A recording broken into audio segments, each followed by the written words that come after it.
Morning বন্ধুরা, আজকে recipe চিকেনটাকে আজকে আমি পাতলা করে বানালাম। চিকেনটাকে ভালো করে ধুয়ে নিয়ে তার মধ্যে নুন, হলুদ, লঙ্কা গুঁড়ো, হলুদ গুঁড়ো, একটু সর্ষের তেল দিয়ে অল্প একটু দই দিয়ে একটু মাখিয়ে রাখতে হবে। 2-3 মিনিট বা 5 মিনিট মাখিয়ে রাখতে হবে। মাখিয়ে রেখে আমি সঙ্গে সঙ্গে করে নিয়েছি।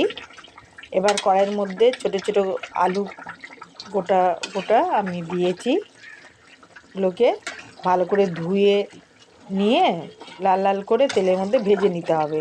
ওই তেলের মধ্যে শুকনো লঙ্কা, কাঁচা লঙ্কা, একটু গোটা গরম মশলা, পেঁয়াজ সব কিছু ফোড়ন দিতে হবে।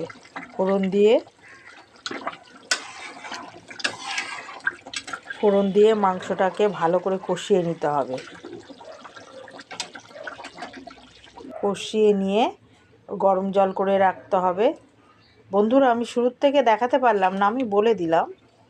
মাংসটাকে ভালো করে কষিয়ে নিয়ে এবার গরম জল দিয়ে দিতে হবে। গরম জল দিয়ে ভালো করে এটাকে তার মধ্যে আলুগুলোকেও দিয়ে দিতে হবে, দিয়ে ভালো করে সিদ্ধ করে নিতে হবে।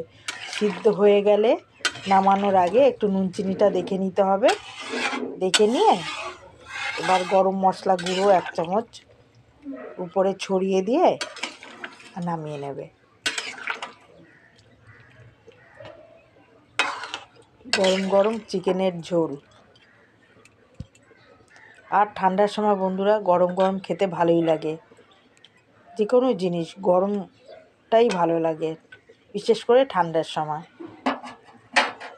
এভাবে বানিয়ে দেখো বন্ধুরা, চিকেনের ঝোল দারুণ খেতে লাগে।